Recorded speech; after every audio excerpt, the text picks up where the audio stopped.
Muchachos, amigos, and welcome to Record Breakers, a music podcast where a group of friends gather together to share music with each other, an album at a time. It's like a little book club for music. Fun time had by all. I'm Petey Rave, and spoilers, it may be my turn to turn heel this week. And here with me is my team, my squad, my crew. We've got David Majors, aka DJM. Been waiting on this heel turn for like 6 years. Buenos tacos, muchachos. I'm David, and I wish that I could bite like a parasite. Mm-hmm. And all the way at the end, we have Drew Snyder. Hey, what's up? Mm-hmm. Yeah, and we're here to talk about an album. We're here to talk about some music.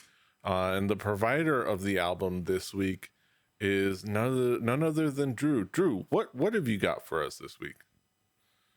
Well, it's an artist who I feel like the fact that we haven't talked about at this point is kind of weird. And an album that I think this is one of those albums that everybody knows at least a bunch of songs off of, if not most of it. So it was something that if we're going to have to bring this artist eventually, this should probably be the first one. This is Lenny Kravitz's 1998 album, 5. Mm-hmm. Just a number. Yep. David, what's your experience with Lenny Kravitz, and what was your thought process coming into this album? My experience with Lenny Kravitz is through his success in the 90s, the late 90s in particular. And this album in particular was one that I remembered had a few of my favorite Lenny Kravitz songs. I've always said about Lenny is that he's very, very talented. I think he's a lot more talented than people give him credit for. I think the knock against him is that he's always worn his influences on his sleeve. You can hear the Prince, you can hear the Jimi Hendrix, you can hear the Earth, Wind, and Fire, you can hear the Sly and the Family Stone, all on display. But Lenny is a good enough songwriter and composer to make it work when he's in his bag. And when he wants to, he can lock in and give you a really good rock radio single when he wants to. And I remember really enjoying this album, despite Fly Away getting played to the point where I still couldn't listen to it for this episode. Mm-hmm. I know Lenny Kravitz from being alive in the 90s. And I knew a couple of songs from this album were the originally on it and in the re-release, obviously. Though I did not know exactly what I was going to expect beyond the hits. But I was interested in seeing what was going to happen. But let's get into this album. Drew, how would you describe this album musically?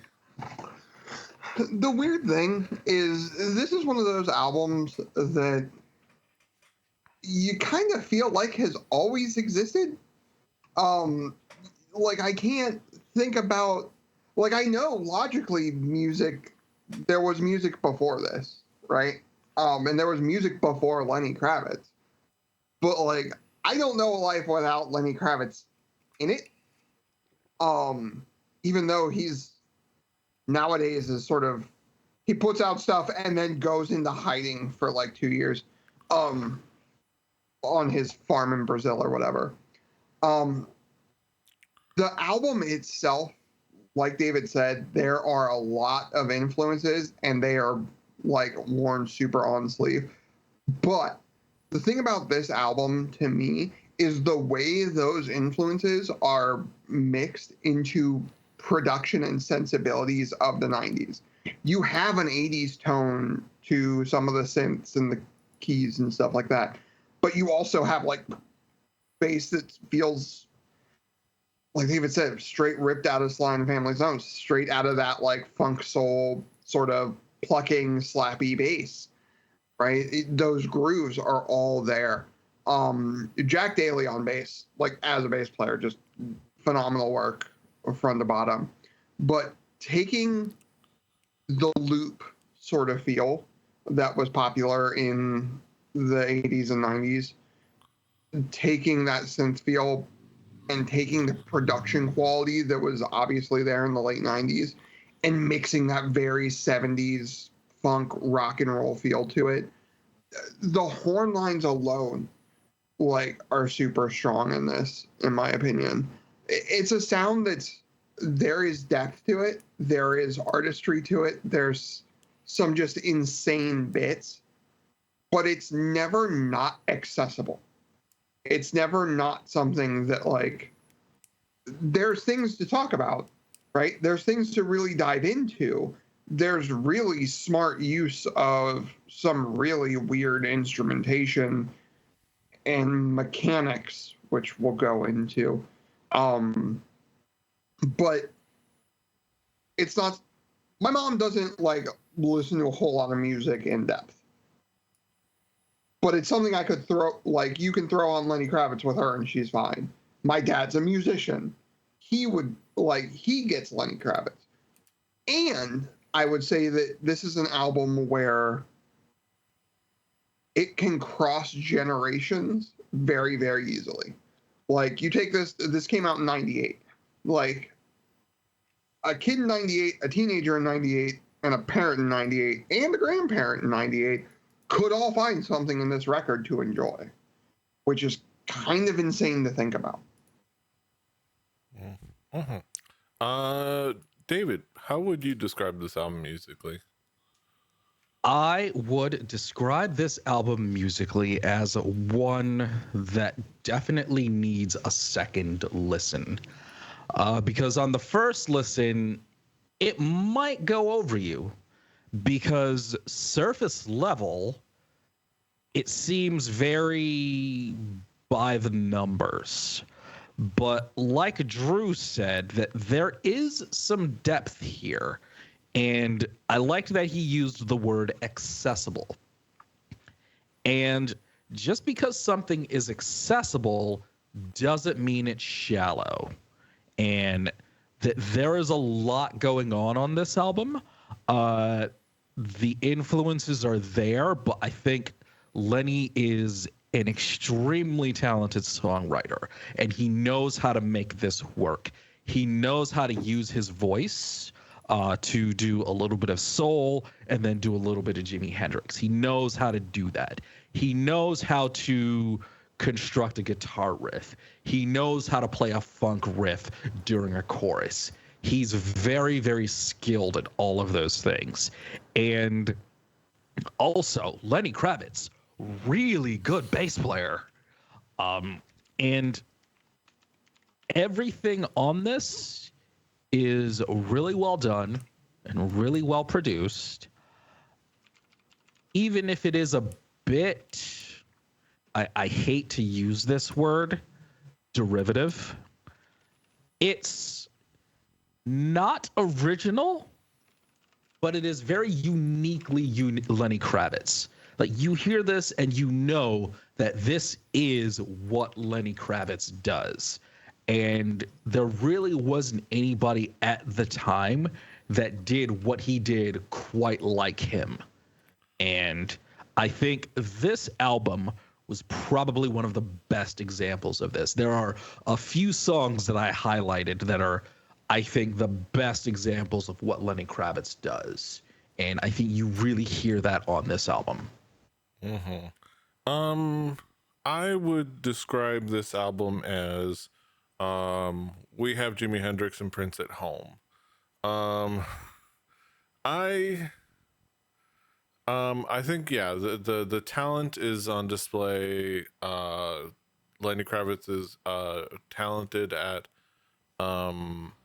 writing a hook and playing the instruments and playing guitar. You see really solid guitar, really solid bass, and like the instrumentation and kind of like doing the sounds that he is pulling from, like as everyone has been said, he is really well versed in doing so. It's it is his pastiches of all of his influences, and they're performed and produced really well. Um, and even if like I think there are about, I think that it takes this album has about 125% length to actual idea ratio. Like he runs out of ideas about a minute and a half, 2 minutes before he's done with performing a song. And I think I'll get Keep into going, like Petey. Keep get going. into the, well, I'll get into the details when we get into the key songs and I think the conclusions. But like I think it's like there's the I'll start with the fact that this album, the original album, is not even the re-release with adding American Woman. I gotta forget the last song is an hour and 6.5 minutes, and it does not need to be that long. And then I'll get into why in the next segment. But before that, let's go back to Drew. Drew, we talk about key tracks. Drew, what would be some of the key tracks for you? Well, starting out with positive message, a slap bass groove, trumpet that pushes through with this like funky punch up top. Live, live, however you want to do it. Great opener. I Belong to You. I just want to mention this just to go, they used a fucking toy piano, which is wild. Black Velveteen. That in itself, like, one, having the lyrics and the story of like an over technification of certain aspects in life, that this was 98 and it still feels prescient, I guess. But having that mixed with the musicality in it and then using very mechanical additions, the vacuums, the drills, all that sort of stuff to tell this story is something I feel like is sometimes saved for entire albums that are concepts, not singular songs. And that's kind of cool. Straight Cold Player. One, in a very accessible, like, pop rock sort of record, sort of like straight rock and roll record, to have an instrumental that feels like Kojak should be walking through the door for it was a fucking choice. And I applaud the choice, and I'm down for it. Fucking Who Loves You, Baby, the fucking best. But Fly Away, David mentioned it. I have to mention it again. I saved it for here, which I don't usually go forward and then back. But like, it is a song that is instantly recognizable. Yes, a bit overplayed at times, but there is a timeless sound to it that, while it is both recognizable and easy to get everybody to get it. Like, mentally, you get why the song is good. Not all the music I listen to, you can always like instantly hear and be like, oh yeah, I get why this artist might be played a lot. Like, a lot of radio sometimes doesn't have that. Like, you might have one artist in an hour, but this is instantly like, oh, okay. Like, now, yeah, gentlemen, I want to ask you a question. During the period of this album, I distinctly remember that this was maybe the first example of an artist that was getting played on different radio stations with different songs. I definitely remember hearing If You Can't Say No on certain radio stations. And then I definitely recall hearing Fly Away on other radio stations. I want to know if you guys caught that or heard that. Um, Wait, yeah. sorry, I had to text my father. What was that question? Oh, yeah. Back in the day when this album was out, I remember, and this may be the very first example of it, where I remember Lenny Kravitz being the first artist that I definitely remember being played on different format radio stations at the same time. Like on WRIF, I remember hearing Fly Away too goddamn much. Okay. But I also remember hearing on 92.3 WJLB, the R&B station, I remember hearing If You Can't Say No. And it was the first time I'd ever heard an artist being played in two different formats at the same time. Yeah. I feel like I I don't- probably noticed that maybe, but I don't remember too much. But yeah, I could see. I could have seen. I think I just wasn't. I probably.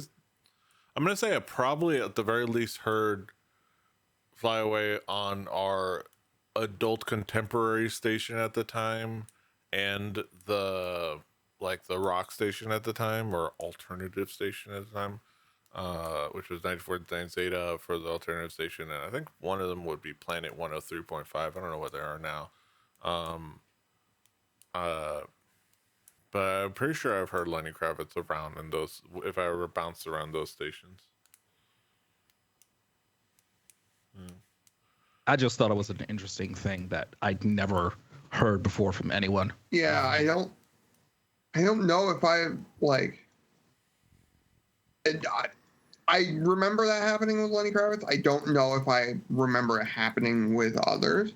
I could see it, but like to me, something that is weird about like that moment in time is how, yeah, those two songs were so close together. Like usually, if that were to happen, it would be many years apart. It would be like a 5-10 year like difference, right? Like Beyonce's newest pop song is farther away from like her country record than I feel like Lenny Kravitz's like dips into genres are. Like for a contemporary version of that same idea of someone who can genre switch so easily and still make a hit out of it. Also, side note, before I forget, I did not know this, because I always pull up the Wikipedia for the artist in the album, the one that's my album. Didn't know he was related to Al Roker. Yeah. Fucking weird. Yeah. Sorry, I just noticed that in his byline. And I got also related confused. to Zoe Kravitz. Yeah. No. I know, crazy. Yeah. Oh, wild. David, what would be some of the key tracks for you? I completely forgot that I Belong to You was on this album. And I think this is one of those tracks, along with Super Soul Fighter, that really make Lenny Kravitz's sound. It's all of those things that are his influences put together. The aforementioned If You Can't Say No, one of my favorite choruses of any kind ever. Absolutely love the hook on that song. Straight Cold Player, quasi-instrumental, which has a saxophone. It gets the DJM saxophone bonus. And Can We Find a Reason is the obligatory psychedelic funk song on the Lenny Kravitz album. Again, first listen through, it was not, this was kind of it kind of flew over my head. But on the second listen through, I was able to get a couple of morsels. For me, I would say what I would point is the key tracks would be easy to identify by just the play numbers. They're the three hit songs. Yeah, the three big hit songs, which are I Belong to You and Fly Away and American Woman. If you're talking about the re-release, they're the hits. They're the That's big another ones. one that I could never hear ever again. Yeah, like I to the point where I listened to I Belong to You on this when I was listening to this, but I skipped Fly Away. I skipped Fly Away and American Woman Yeah. completely. But just because I've heard those songs, I don't need to hear them again. Don't Not that need to they're hear those. necessarily bad, and I would say those are the key tracks. You can listen to those. Guys, they were really overplayed. I just needed to listen to the rest of the album for the sake of this playlist. I don't mind listening to them, but I just they're not really needed. I can remember them. And I would say, but those would be like the key tracks. I would say are the ones I would say, hey, listen to these. Also, I would say I had a sproing in this album. We're gonna bring back the old sproing. Oh Jesus, I haven't heard sproing in a while. Yeah. Shout out to Brett. Shout out to Brett. Specifically, I don't know if you guys had this moment, but in Super Soul Fighter, at precisely 1 minute and 7 seconds, I could swear I heard the Discord notification sound, and I kept checking my Discord to like When? in 1 minute and 7 seconds. There's a sound in there that sounds, and maybe I'm crazy. I could be insane.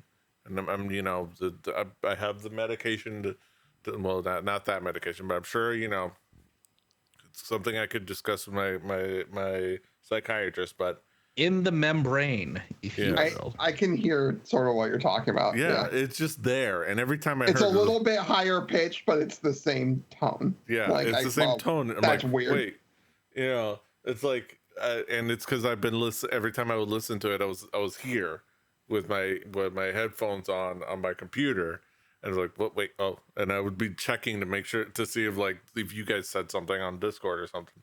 But that was my sproing of the album. But I think that's we're gonna go into maybe some more of my heel turn. If you can't say flow through you. If you can't say no was the first song where I immediately was starting to write notes of like about like songs needing to end way earlier than they should or they did. Where I literally put, if you can't say no, should have ended at about 4 minutes. It's about 1 minute and 17 seconds too long. There's a point where it needs to be ended. Take Time has about similar, where like a minute or so before it ends, there was a point where it could have just stopped. It's Your Life, once again, 3 minutes into it, could have been done. There's a point where there's a natural end. Even Little Girl's Eyes at 6 minutes, where you hear that last chorus, you could have ended it right there. The last minute and 44 seconds, it felt like, what are we doing here? Let's move on. Like it's time to move on. I'm not a musician. I'm not a guy, so I may be just coming at this with a stupid music brain, but like that's just how I felt listening to the album. And similarly, like and I think it just that's the point where I stopped taking notes. I just felt like almost all, if not almost, like nearly all of the songs could have ended a minute and a half before they actually ended. Straight Cold Player, you guys seem to enjoy it. I was sitting there listening to the song, and I felt like the two guys in Office Space interviewing everyone, sitting across from the other guy going, what exactly do you do around here? And I listened to that song. It's like, why are you here? And I get, it's a fun song. It's a thing. Saxophone. It's the saxophone is fun, yeah, but this album is 66 minutes long. If you're talking about the original album, why is this here? It's a lot. It's a lot. It's like in a shorter album, this is a part of it, a nice little refrain, but this was already overstaying its welcome, and this song is just there, taking up time and taking up space. And I'm sure, it's I get that it's a really fun little instrumental. It's the Shaft song. It's it's this is super funky in the saxophone, but it felt like it didn't need to be there. Like it could have easily just been cut, and we could have like trimmed down this album. And similarly to You're My Flavor, I think You're My Flavor, somehow it's the second shortest song on the album, yet it feels too long. It's 3 minutes and 48 seconds, and it feels too long. Like it runs out of ideas. Again, still a minute before like it like there's nothing. It doesn't justify even that running length. I think that is my biggest throughput is this is a 40 some odd minute album that takes 66 minutes to happen. So let's go back, let's bring it back around the horn and talk about some conclusions.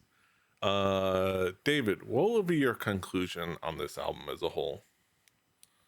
Drew used the word accessible, and I'm going to say accessible, not derogatory. I did say this album needed a second listen from me because surface level, it's not that deep. But the way I described it is that it's not deep, but it's wide, if you pick up what I'm putting down. To a point that it might also be to a fault, because there's this idea that it has a little bit of something for everyone, but then you got to ask, does it really connect with anyone at all if it has a little bit of something for everyone? As I said at the beginning, everything on this album, Lenny wrote, played, and produced, and that deserves a ton of credit because compositionally, I definitely see where Petey is coming from, but I do not feel as strongly as he did. Yeah, this album probably could have had a few tracks cut from it. A few of the tracks could have been shortened. Absolutely. I'm going to agree on that. But I think that most of the tracks I had a pretty okay time with, and the ones that I liked, I really, really did. And to Petey's point, we have Jimi Hendrix and Prince at home. See, what I was going to say is, and again, I say this not derogatory because I actually like this product. If Prince and Jimi Hendrix are like Pepsi, this is like RC Cola. But I like RC Cola. So I am okay with this. I like I said, I don't hate this album. I don't want to get the give that idea. I was just uninspired. It's a fine album. To like what David said, it's wide rather than it's deep. Alex Navarro of A Giant Bomb and now Nextlander, I think it was him. He's definitely the one I heard say it, and I imagine it's a phrase that's older than him. That it says, "Wide as an ocean, deep as a puddle." Boom. Like, and wide as an ocean, deep as a puddle. It's just there's a lot, but there's nothing to dive into. And to the point where like I said that the songs could be trimmed by a minute, a minute and a half, and you could have cut two of them. Honestly, I feel like, for me, I feel like you can go through this album, listen to the first minute and a half of every song, and you get an idea of everything that's happening. And in my case, it would probably be like 3 minutes. Yeah, like it, but like, because it feels like you get the idea, and beyond that, it's just kind of like just repeating that one idea, and maybe a little bit of noodling and some kind of like pretty okay guitar solo. Yeah. And which is fine. This is one person doing all of this music, and that's worthy of respecting. But it just didn't hook me, and that's fine. It's there's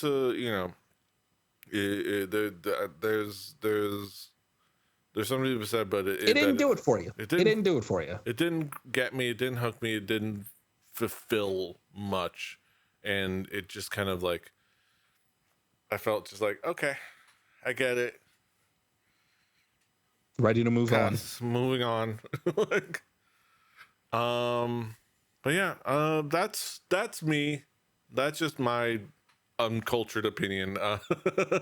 Last but not least, Drew, you get the last word. How would you conclude on this album as a whole? I think this album, there is a lot in it that is played a lot. You have Fly Away, you have on the extended, you have American Woman, you have I Belong to You. And Fly Away is probably, if I were to take a bet, the most single played track on Spotify that we've reviewed. It has almost 370 or 380,000 or 380 million plays or something insane. It's nuts. Because it's been around, right? It's been around for forever. It's been a hit for forever. Like, it's resonated with people for forever. I think this album, like I sort of said at the beginning, there is a lot to it that is a lot of different, what do I want to say, influences, different milieus that's played with. And I think it becomes a lot of fun. It's something that, honestly, is something that there are songs that I think could be for everyone, and there are songs that are not for those same people.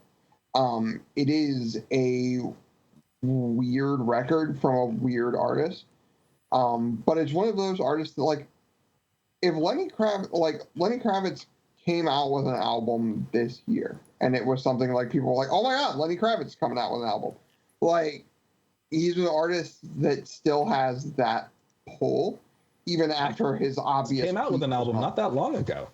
Huh? I think he came out with an album not that long ago. Yeah, he came out with one this year. He came out with Blue Electric Light. Blue Electric Light. Yeah.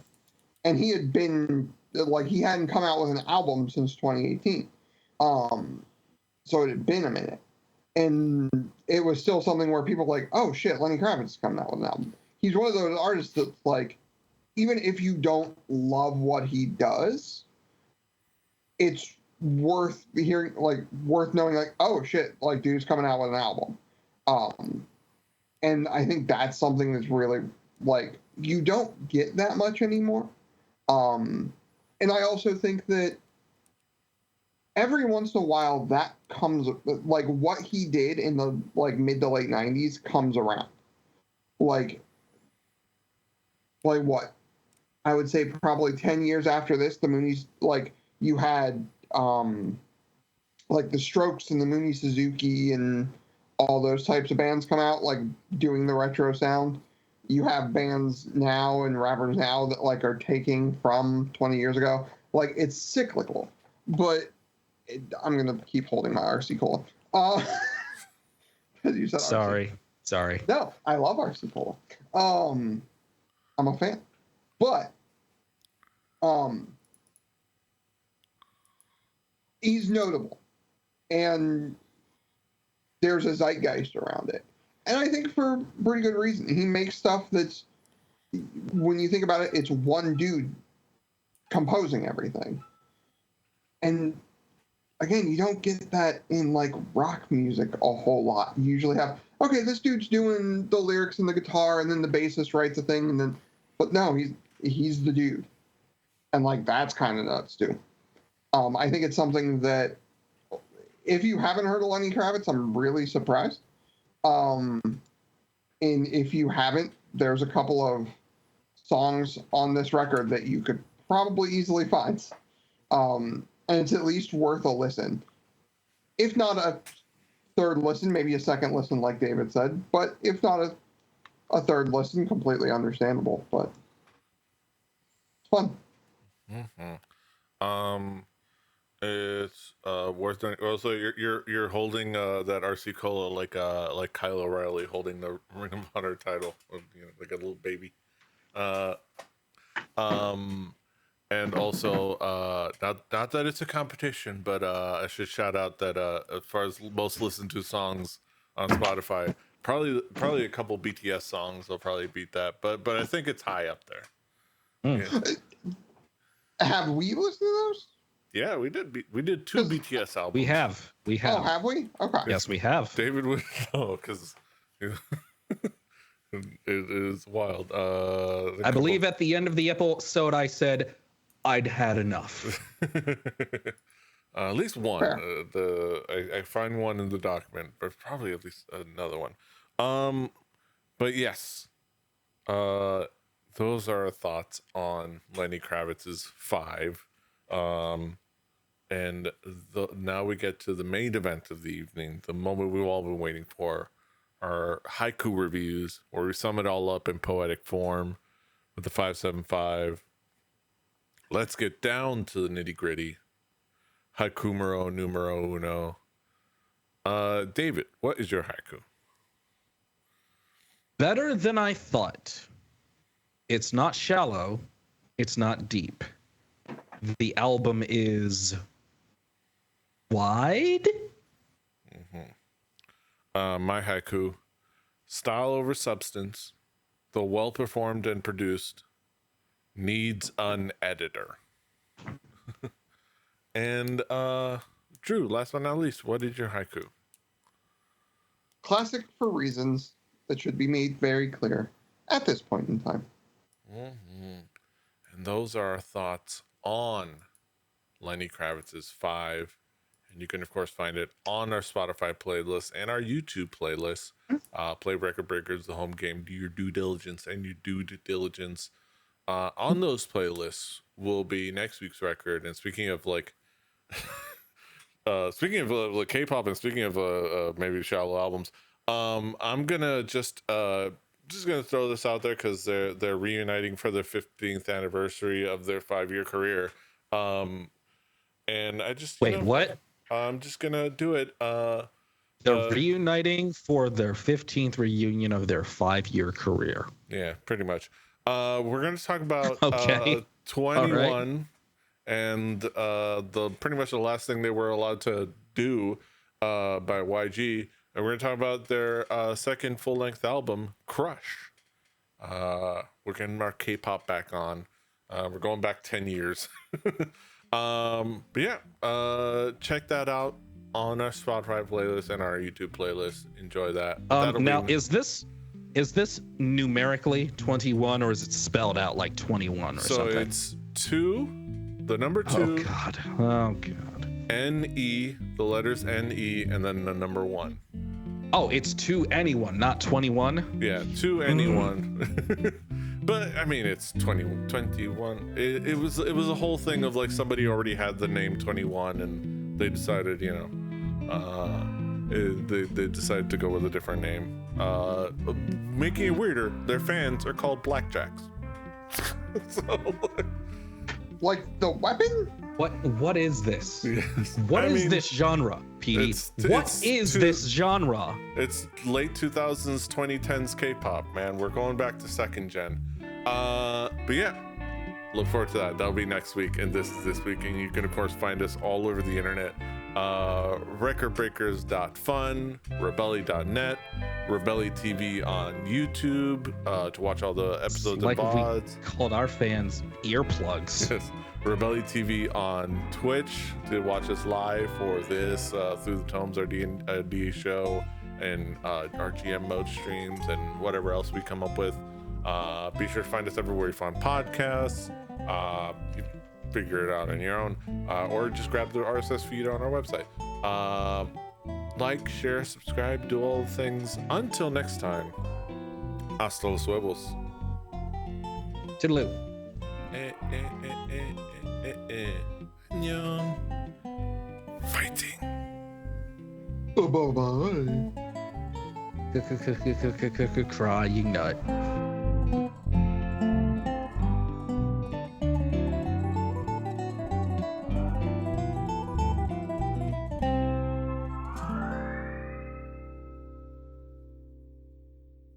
Diamond Club hopes you have enjoyed this program.